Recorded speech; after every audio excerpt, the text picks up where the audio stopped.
자, 이번 시간은요, 교재 163페이지입니다. 자, 할당 효율적 시장입니다. 할당자가 붙어요.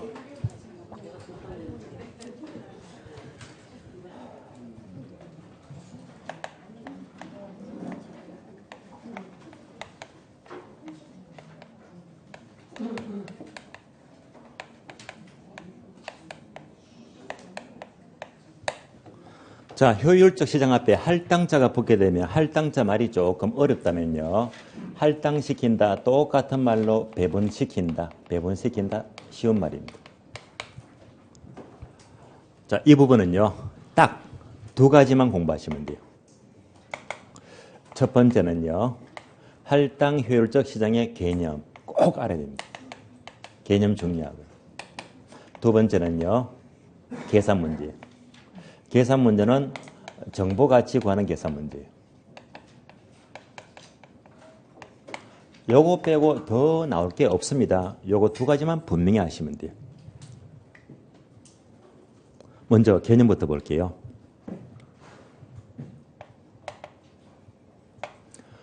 할당 효율적 시장은 반드시 초과 이윤 단어가 꼭 나와야 됩니다.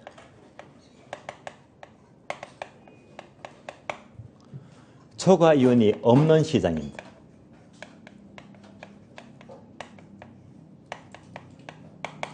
초과 이윤이 없는 시장이에요.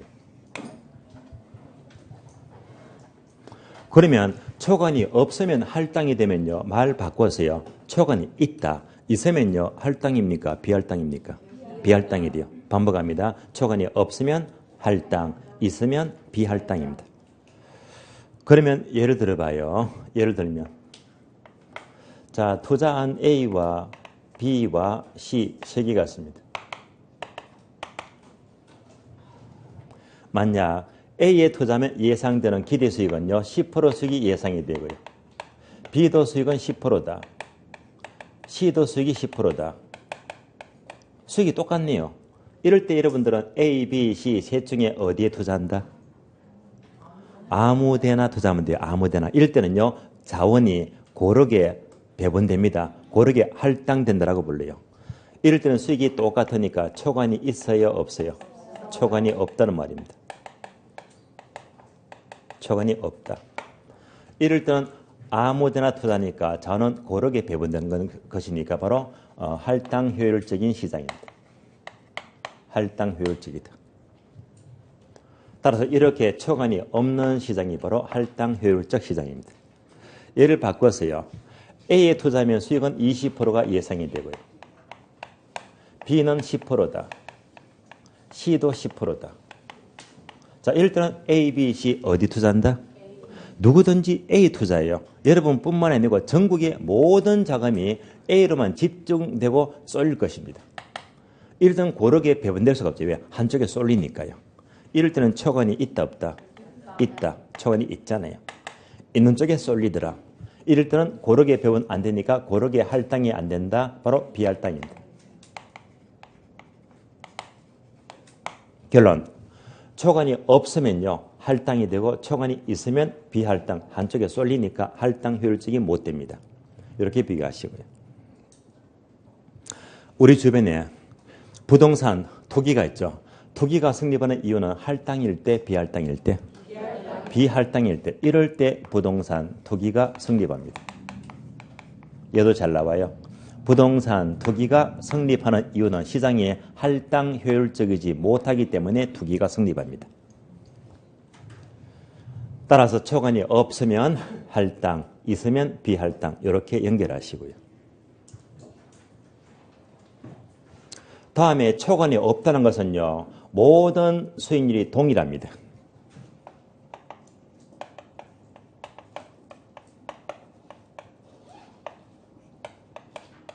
앞에서 봤듯이 A도 10%, B도 10%, C도 10%다. 이럴 때 초과이 없다는 말입니다. 세 번째 중요한데요. 꼭 기억합니다. 초과이 없다는 말은 바로 정보비용 이꼴 정보가치가 돼요.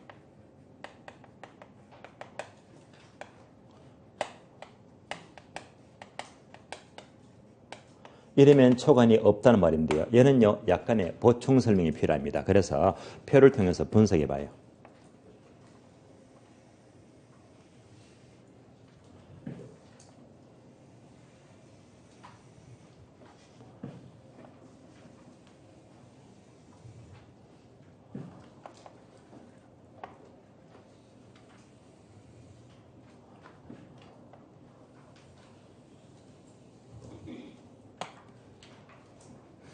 그러면 정보만 나오면 항상 완전 경쟁 시장과 불완전 시장입니다. 첫 번째, 시장 형태는요, 두 가지예요. 완전 경쟁 시장과 불완전 시장입니다.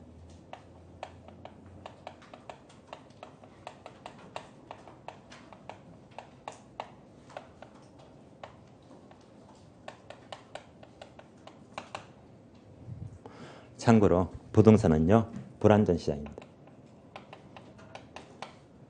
그러면 방금 봤듯이 정보 비용과 정보 가치 따져볼게요. 정보 비용입니다. 다음에 정보 가치요.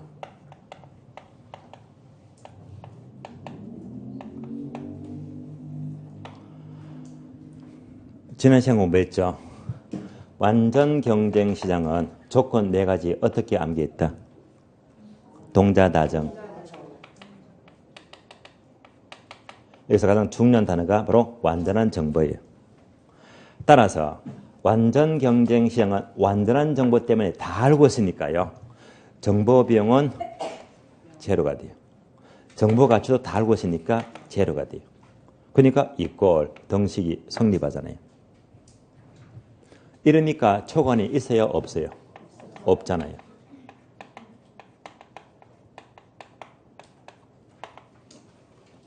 이럴 때 부동산 투기가 성립합니까? 안 합니까?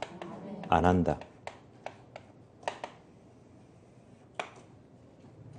마지막으로 할당 효율성입니다.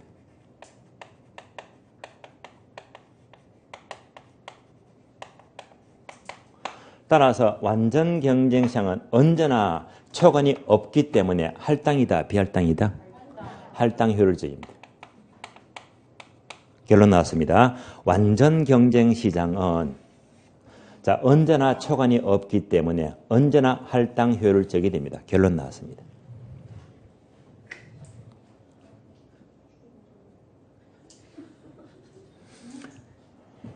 다음에 부동산은 불안전상이니까 정보가 불안전해요. 그래서 정보 활동이 필요하거든요.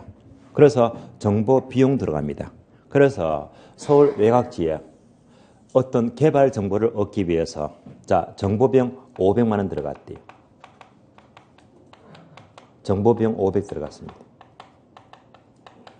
이렇게 개발 정보 500 주고 입수해서 3천만 원 먹었습니다. 크게 먹었네요. 이럴 때는 등식이 성립 안 됩니다. 그러면요, 초관이 있는 겁니까? 없는 겁니까? 있잖아요. 얼마 먹었지?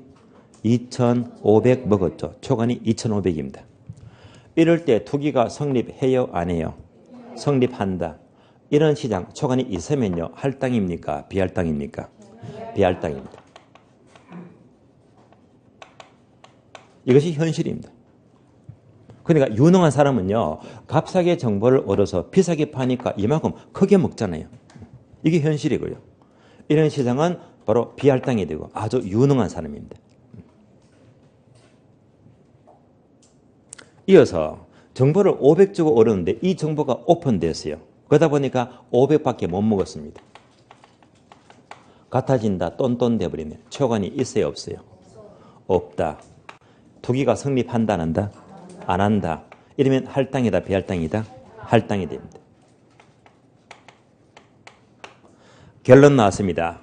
부동산 또는 불안전 시장은 초과인이 있을 수도 있고 없을 수도 있다. 따라서 할당이 될 수도 있고 비할당 둘 다 될 수가 있어요. 결론입니다. 따라서 완전 경쟁 시장은 완전한 정보 때문에 언제나 초과인이 없기 때문에 언제나 할당 효율적인데 부동산 불안전 시장은 할당 비할당 둘 다 될 수가 있다라고 불러요. 그리고 이제 부동산 투기가 성립하는 것은 시장이 할당일 때, 비할당일 때, 비할당일 때 투기가 성립하더라. 여기까지 이유가 나오고요. 이만큼이 모두가 개념 완벽히 끝났습니다. 여기까지 보시면 돼요. 얘가 163페이지가 되고요. 교재 확인합니다. 1번요. 할당 효율성 개념은요. 방금 봤죠? 초관이 없는 시장이다. 모든 수익이 동일하더라. 또는 정보가치가 같아진다. 이를 말합니다. 다음에 거래 2번요. 정보비용과 할당 효율성인데요. 동남이 1번과 2번 나옵니다. 1번은요. 할당을 말하고 2번은요. 비할당을 말해요. 이제 할당, 비할당 아시죠? 할당이면요. 초관이 있어요? 없어요? 없다. 그러면 비할당이면요. 초관이 있다? 없다? 있다. 이것만 떠올리시면 돼요. 따라서 1번. 할당인데요. 우수한 정보로 인해서 발생하는 이윤과 그 정보를 얻기 위해서 지불하는 기회비용이 똑같으면 이거잖아요. 이렇게 똑같으면 초관이 없다는 말입니다. 그러니까 할당 효율적이 됩니다. 2번요. 그러나 소수의 투자자가 다른 사람보다 값싸게 정보를 얻어서 비싸게 팔게 되면 초관이 존재하므로 비할당, 할당 효율적이 되지 못합니다. 그래서 3번요. 불완전 시장과 할당 효율성인데요. 기억번과 니은번 묶어주고요.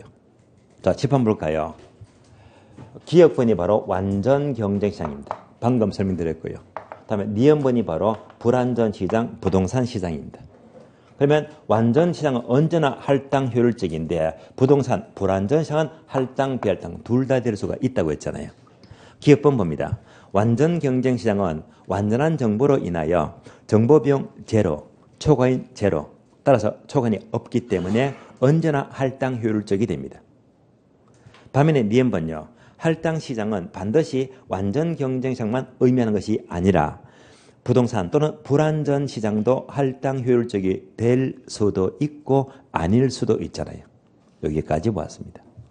다음 페이지 넘어가요. 2번요. 부동산 투기가 성립하는 이유는요. 할당일 때, 비할당일 때. 비할당일 때죠. 따라서 니은번 두 줄을 모두 밑줄 하세요. 지문 그대로 나옵니다. 부동산 투기가 성립하는 이유는 시장이 할당 효율적이 못하기 때문에 성립하고 부동산 시장이 불안전하기 때문인 것은 아니다. 이 지문이 그대로 납니다. 이 문장은요. 바꿔서 물으면 틀린 말입니다. 바꿔서 물어볼까요? 부동산 투기가 성립하는 이유는 부동산 시장이 불안전하기 때문이다면 틀린 말입니다. 할당 효율적이지 못하기 때문입니다. 다음에 걸어 4번 내려가죠. 부동산 가치와 정보 비용. 얘가요. 계산 문제죠. 자, 계산 문제는요. 정보 가치를 묻더라. 얘는요. 꼭 득점하셔야 됩니다. 그러면 계산 문제는 바로 문제를 풀어봐야 됩니다. 아래 박스 보시면요. 기출문제죠. 언제 나왔습니까? 25회 가장 최근 문제요. 바로 문제 풀겠습니다. 자, 그러면 문제 보시면서요. 여러분이 해설은 보지 마시고 또 문제를 풀려고 하지 마시고요. 문제만 한 번, 두 번 빠르게 읽어봐 주세요. 30초 드리겠습니다. 지금부터 읽어주세요. 문제.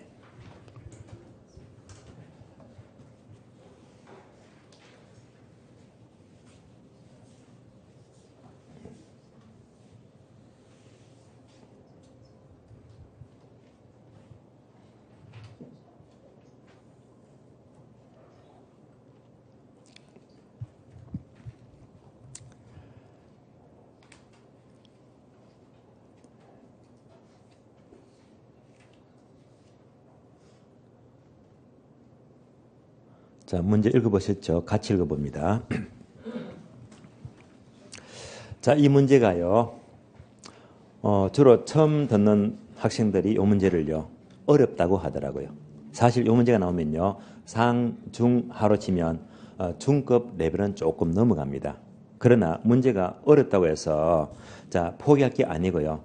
어려우면요. 자꾸 반복해서 손에 익게 됩니다. 반복해서 이제 이겨내야 되거든요. 문제 보겠습니다. 1년 후에 신역사가 들어선다는 정보가 있습니다. 이 정보의 현재 가치는 밑줄 하세요. 정보의 현재 가치 밑줄. 정보의 현재 가치를 줄이면 정보 가치가 돼요. 정보 가치. 정보 가치 묻잖아요. 박스 봅니다. 항목 4개 있죠. 첫 번째는요. 역세권 인근에 일단의 토지가 있습니다. 아무런 의미가 없는 문장이네요. 두 번째, 역세권 개발 계획에 따라서 1년 후에 신역사가 들어설 가능성은 40%래요. 확률이 40%죠. 그러면 안 들어설 확률 나머지 몇 프로? 60% 떠올리시면 돼요. 세 번째, 이 토지가 1년 후 예상 가격은 신역사가 들어선다면 8억 8천만 원 되고 들어서지 않는다면 6억 6천 된대요. 그러니까 1년 후에 역사가 들어서면 8억 8천, 안 들어서면 6억 6천 된대요. 다음에 네 번째, 투자자의 요구 수익률은 연 10%이다. 밑줄 아세요? 요구 수익률 밑줄. 요구 수익률에다 적어줄래요? 할인율 적어주고 할인율. 따라서 대개 요구 수익률을 할인율 이렇게 불러요. 10% 나왔잖아요. 자, 박스 보고요. 숫자가 몇 개 나왔습니까? 4개죠, 4개. 확률이 40% 나왔고, 자, 토지 가격이 8억 8천과 6억 6천 나왔고요. 할인율이 10% 나왔잖아요. 요 숫자 4개 갖고 문제 풀어봐야 말이에요. 정보가치관은. 자, 숫자 4개 갖고 이제 해결하겠는데요. 이 문제는요, 바로 보게 되면 감이 안 잡혀요. 항상 계산 문제는요, 어떻게 풀 것인지 틀을 잡아야 됩니다. 공식. 자, 이렇게 틀을 잡아주시면 돼요. 항상 두 가지 관점인데, 첫 번째, 가장 먼저 현재 가치부터 보여야 됩니다. 여기서 현재 가치를 똑같은 말로 이꼴 매매 가능 가격 이렇게 불러요.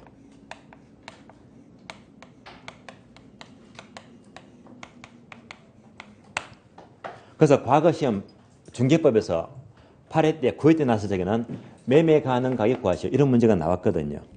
똑같은 말로 시장 가격입니다. 합치니까 현재 매매될 수 있는 가격입니다. 두 번째, 정보 가치예요.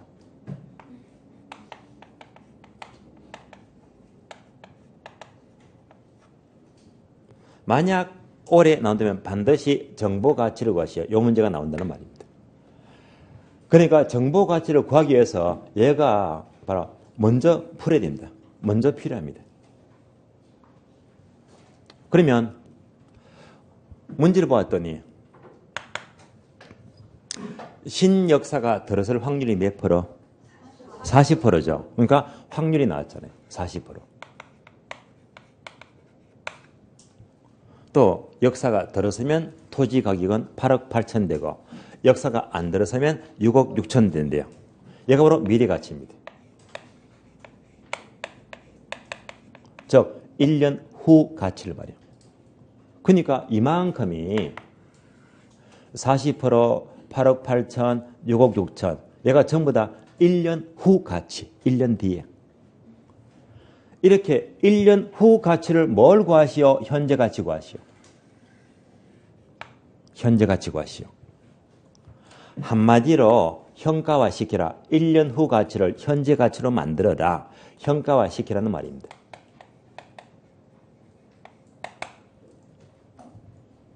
학교론에서요. 현가화 시킨다. 똑같은 말로 무조건 할인시킨다. 현가화 시킨다. 할인시킨다. 똑같은 말입니다. 그러면 현가화 시킬 때 공식이 필요해요. 어떤 공식을 쓰느냐. 이거 꼭 기억합니다. 1 플러스 R에 N성분의 1. 이 공식이 꼭 필요한 거예요. 즉 1시불의 현가계수입니다. 여기서 N성은요. 기간을 말하고요. R은요. 요구 수익률입니다. 또는 할인율입니다. 그래서 문제에서 기간 몇 년? 1년 나왔죠. 요구 수익률 몇 프로? 0.1, 10% 나왔잖아요.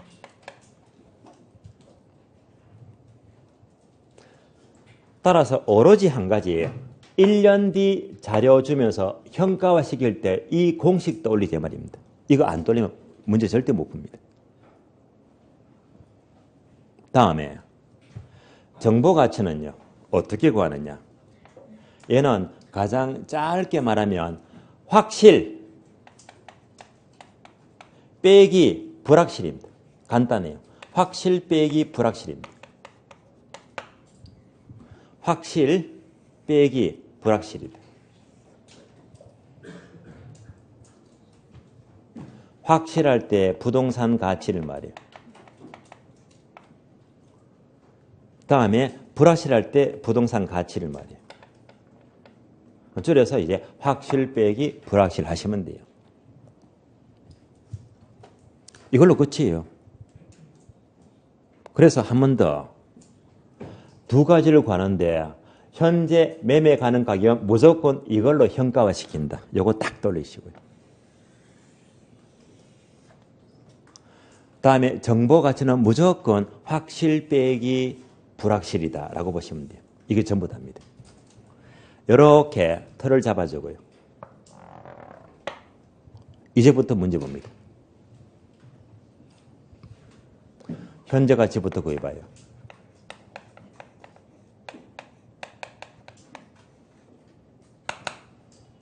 그러면 문제를 보니까 어떤 토지가 있어요. 이 토지가 1년 후에 신역사가 들어선대요.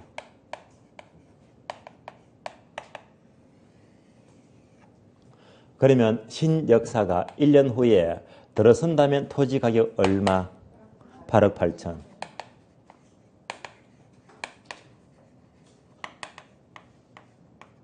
안 들어선다면 토지 가치 얼마? 6억 6천만입니다.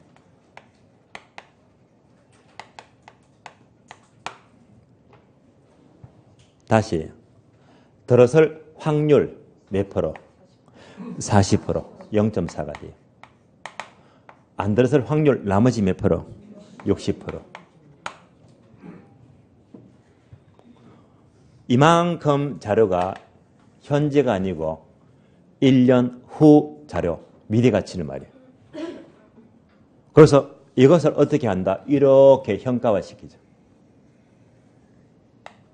즉 현재 가치 구하리 말입니다. 1년 후 자료를 현가화시키죠. 이때 뭘 쓴다? 요 공식을 쓰자. 1 플러스 R에 N성분의 1. 얘를 대입하면 돼요. 현가화시키자. 기간 몇 년? 1년. 요구수익률 몇 프로? 10%. 얘만 대입하면 돼요. 그러면 정리하면 1.1분의 1이 됩니다. 간단해요. 1.1분의 1이 됩니다. 그래서 이걸로 현가화만 시켜주면 돼요. 그대로 곱하기 현가화 시키자 1.1분의 1. 또 현가화 시키자 1.1분의 1. 이렇게 현가화 시키는 작업이 필요합니다. 그러면 다 푼 거예요. 현재 가치가 나옵니다. 그래서 이대로 계산하면요. 정확히 3억 2천만 원 나와요. 얘를 그대로 계산하면 정확히 3억 6천만 원 나옵니다.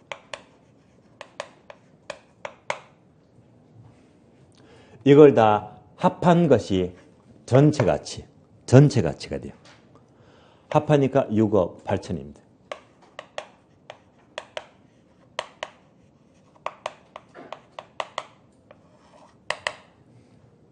따라서 들어설 확률 40%, 안 들어설 확률 60%, 이걸 다 합하니까 전체 가치가 6억 8천이 됩니다. 그래서 자 이때 현재 매매될 수 있는 금액은요. 6억 8천만입니다.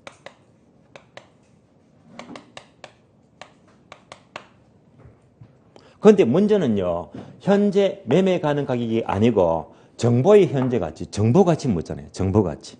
그래서 이제부터 정보 가치로 가야죠. 정보 가치는 뭐라고 했죠? 확실 빼기 불확실입니다. 확실할 때 부동산 가치에서 불확실할 때 가치를 빼주면 돼요.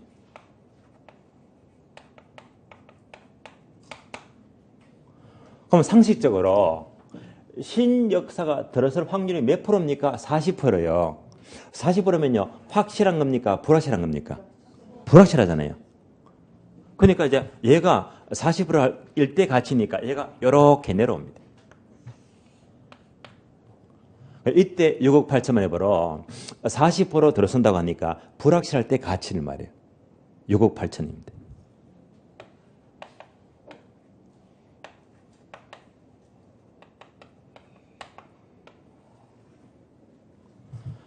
그러면 확실하라는 것은요, 얘는 뭐지? 무조건 100%입니다. 역사가 100% 확실히 들어섰는데 100%입니다. 얘는 100%가 아니잖아요. 40%니까. 결국 이걸 구하기 위해서 1번이 필요했대 말입니다. 그럼 이제 100% 확실한 거면 구해주면 되겠네요. 그럼 확률 바꿔줘요. 얘만 싹 바꾸면 됩니다. 100% 확실히 들어선다면요. 얘가 몇 프로지? 100% 확실히 들어서면요. 얘는 얼마? 0이 되잖아요. 100% 확실할 때는 말이에요. 그럼 계산하면요. 요거 계산하면 8억 나와요. 요거 계산하면 0이 됩니다. 그러면 전체 가치가 얼마? 8억이 됩니다. 따라서 100% 확실할 때 전체의 가치는 8억이 나요. 8억. 요 차이만큼이 정보가치입니다. 정보가치. 그러면 차이가 얼마예요? 1억 2천요. 확실 빼기 불확실 차이가 1억 2천만 원입니다. 정답 1억 2천 나옵니다.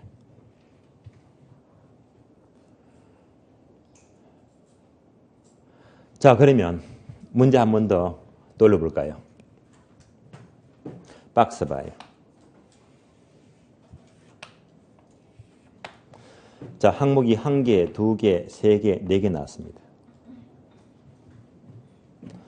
얘는요, 자, 토지가 있대요. 두 번째, 역사가 들어설 확률 몇 프로? 40%. 들어서면 땅값 얼마? 8억 8천. 안 들어서면 땅값 얼마? 6억 6천. 할인율 몇 프로? 10%. 숫자가 몇 개 나왔다? 1개, 2개, 3개, 4개. 요거 문제 풀었잖아요. 숫자가 몇 개입니까? 1개, 2개, 3개, 4개. 그러면요. 여지껏 3번 나왔다는 게 얘만 바꾸면 다른 문제가 돼요. 문제 아시겠어요?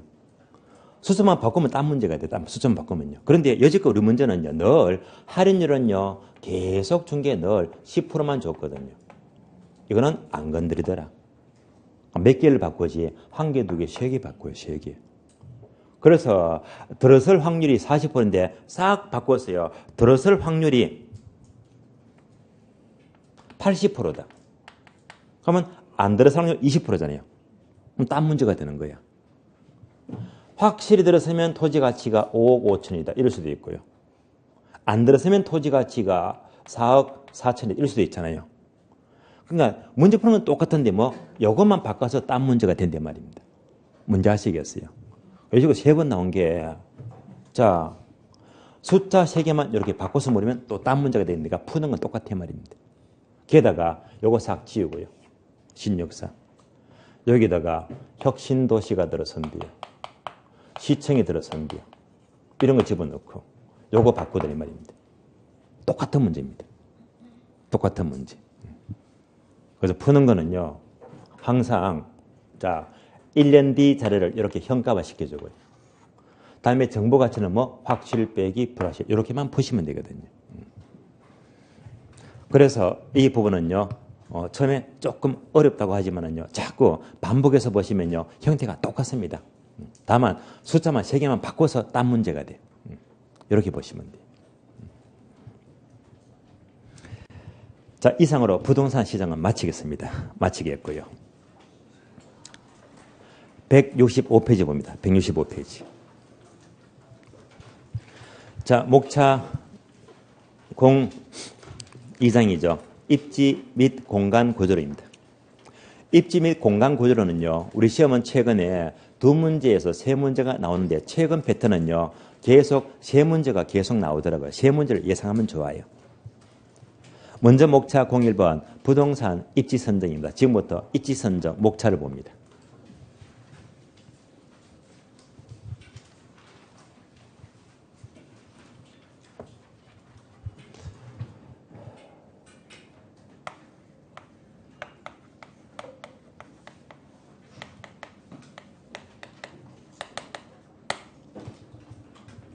첫 번째 입지 선정의 의부터 아셔야 됩니다. 의.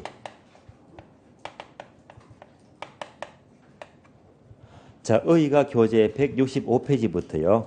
다음 페이지까지인데 한 장이잖아요. 이 의가 분석하면 15회 이전에 과거에는요. 얘가 더러더러 나왔거든요. 나는데 요즘은요. 거의 안 나와요. 그러니까 한번 읽고 지나가시면 돼요. 다만 입지 선정하게 되면 이것만 떠올리자. 입지 선정을 한다는 것은 부동산의 적절한 용지를 찾거나 또는 적절한 용도를 찾는 것이다.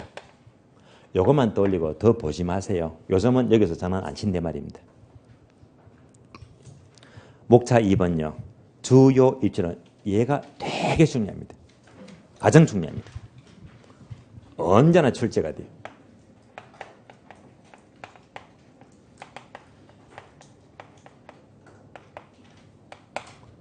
그러면 주요 입지는요. 그러면 크게 두 가지인데요. 첫 번째는 주거 입지입니다.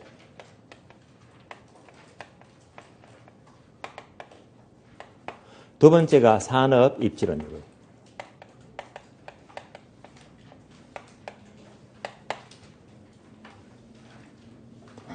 그럼 주거 입지 하게 되면요. 여기서는 뭘 공부하지? 얘도 거의 출제가 안 되었습니다. 죽는 게 아닌데요. 굳이 내겠다면 하나만 하시면 돼요. 최적의 주거입지. 사실상 얘도 출제가 안 되기 때문에 별로 안 중요한 겁니다. 산업입지가 중요합니다. 그럼 산업하게 되면 세 가지 있죠. 1차 산업, 2차 산업, 3차 산업입니다. 확인해 볼까요? 농업이 나다. 농업은 몇 차 산업? 1차 산업. 공업은 몇 차 산업? 2차 산업. 상업은 몇 차 산업? 3차 산업입니다. 요 세 가지입니다.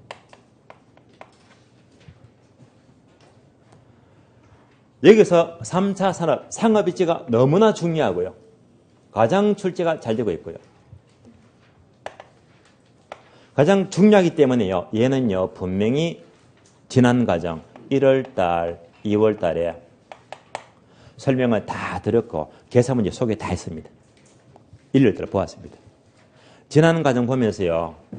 자, 이거는 지난 과정 보았고 그때 농업과 공업입지는요.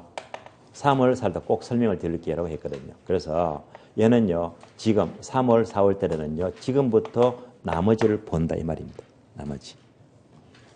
그럼 이제 완성이 됩니다. 그래서 교재 보시면 166페이지 주요 입지로인데 1번 농업 입지하고요. 한 장 넘겼더니 2번 공업 입지. 얘를요. 오늘 본다는 말입니다. 한 장 넘겼어요. 3번 상권이론 상업 입지는요. 틀림없이 1월달, 2월달 설명을 다 들었습니다. 지난 과정을 꼭 참고하시면 돼요. 그럼 다음 차트가 179페이지입니다. 179페이지 있죠. 03번 용도별 입지 선정입니다.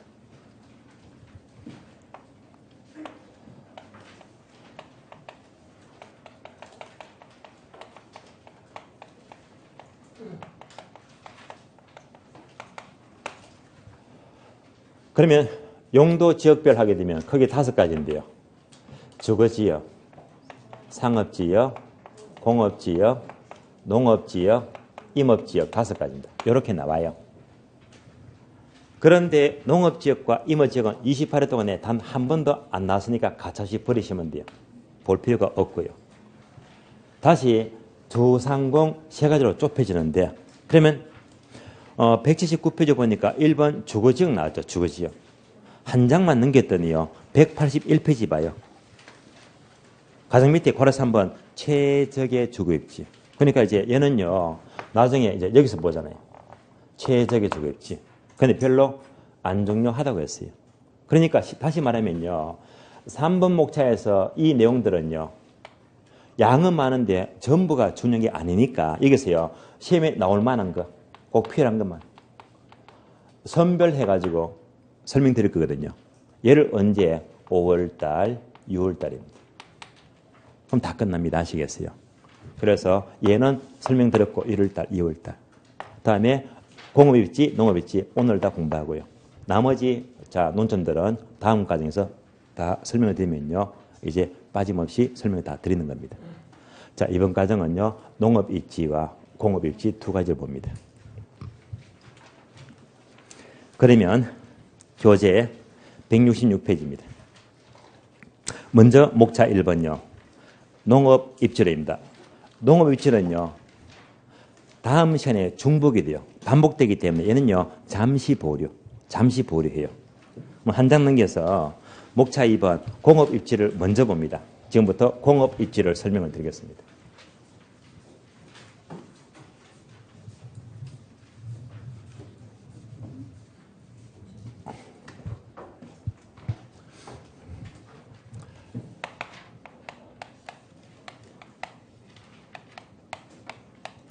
학자가 2명이 나와요. 고려 1번 베버와 고려 2번 레슈입니다. 베버와 레슈. 첫 번째 베버가 나오고요. 두 번째 레슈가 돼요. 둘 다 독일학자예요. 베버는 최소 비용이랍니다.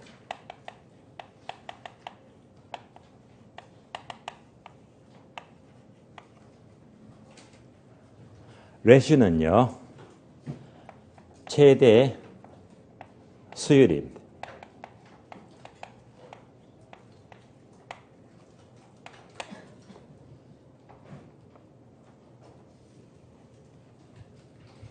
결론은 28회 동안에 얘는 여러 번 났는데 레슈는요. 거의 안 났어요. 그래서 이제 버려야 될 부분입니다. 그러면 베버는 최소 비용은요. 바로 공급 측면이죠. 공급 측면에서 공장의 입지를 감독합니다. 공급 측면. 반면에 레슈는 공급이 중요해. 그래서 이것을 비판합니다. 비판하면서 공장 입지는 공급보다 수요가 더 중요하다. 수요가 가장 많은 곳에 공장을 차리는 말입니다. 그래서 얘는요, 수요 측면을 강조합니다.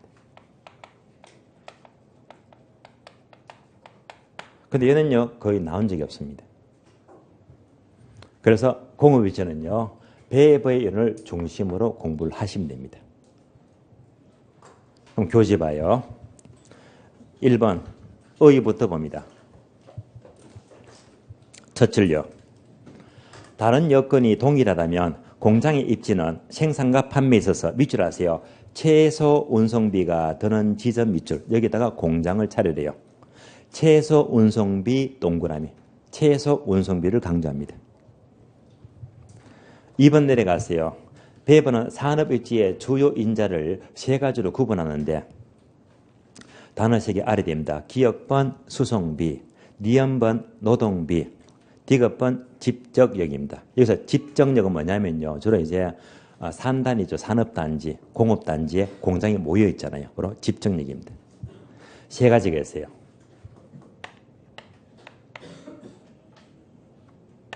첫 번째, 자, 수송비가 있고요. 두 번째, 노동비가 있고, 세 번째가 집정력입니다.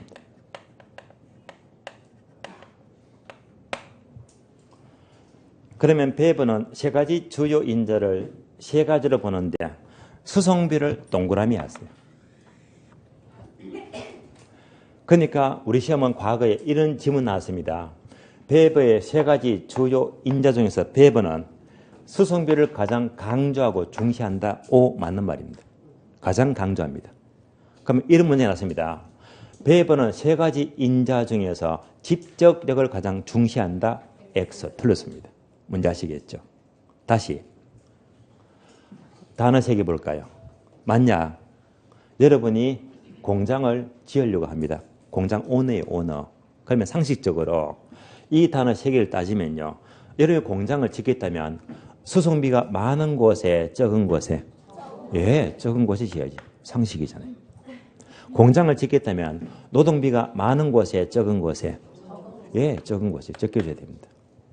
집적력은요. 높은 곳에 낮은 곳에 덩이 높은 곳에 지은다. 나홀로 공장은 비용이 오히려 불리하잖아요. 높아야 됩니다. 이렇게 공장을 짓는다 이 말입니다. 그런데 가장 최근에요. 이런 질문이 나왔습니다. 배번은 수송비, 노동비, 집적력 세 가지가 있는데 이 세 가지는 모두 최소인 지점 하면 틀린다. 왜? 얘는 높아야 되거든요. 따라서 모두가 최소하면 틀린 말입니다. 집적력은 최대가 돼야 됩니다. 이런 질문들이 상당히 까다로웠습니다. 여기까지도 출제가 된 적이 있어요.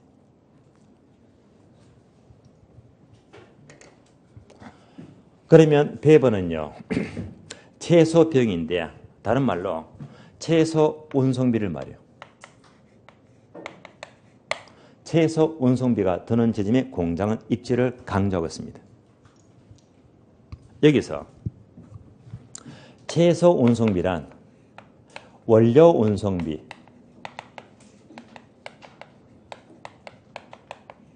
플러스 제품 운송비가 돼요.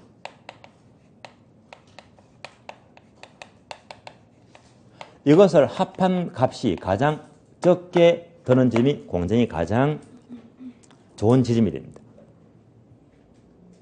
이것을 간단히 그림으로 이해하자면 아래 보니까 그림이 있죠. 동그라미도 있고 세모도 있고요. 자, 이 그림을 이제 쉽게 해석합니다. 쉽게 설명드릴게요. 세모가 나와요. 이 세모를 배버의 입지삼각형 이렇게 불러요. A가 있고 B가 있고 C가 있습니다.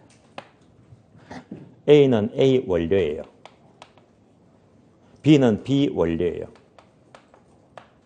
이것을 합쳐서 제품 만들어서 이제 C 제품을 만들어요. 이럴 때 어디쯤 공장을 차릴까? 이점 잡을까요? 만약 여기다 공장을 짓게 되면 A 원료를 이렇게 가져와야 됩니다. 스몰 a죠. 스몰 a는요. A 원료 운송비가 돼요. B 원료 운반하자. 스몰 b가 돼요. B 원료 운송비가 돼요. 그러면 요거 두 개 섞어서 제품 만들잖아요.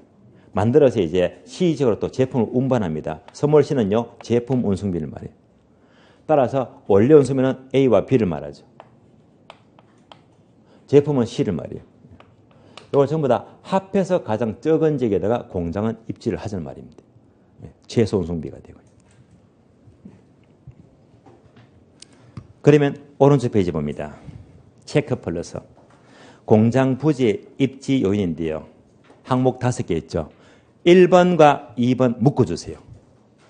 이걸 놓치지 마세요. 1번 원료 지향령 입지, 2번 시장 정입지 반드시 해야 됩니다. 자, 이 두 가지는요, 쉬었다가 다음 시간 이어서 보도록 하겠습니다. 쉬겠습니다.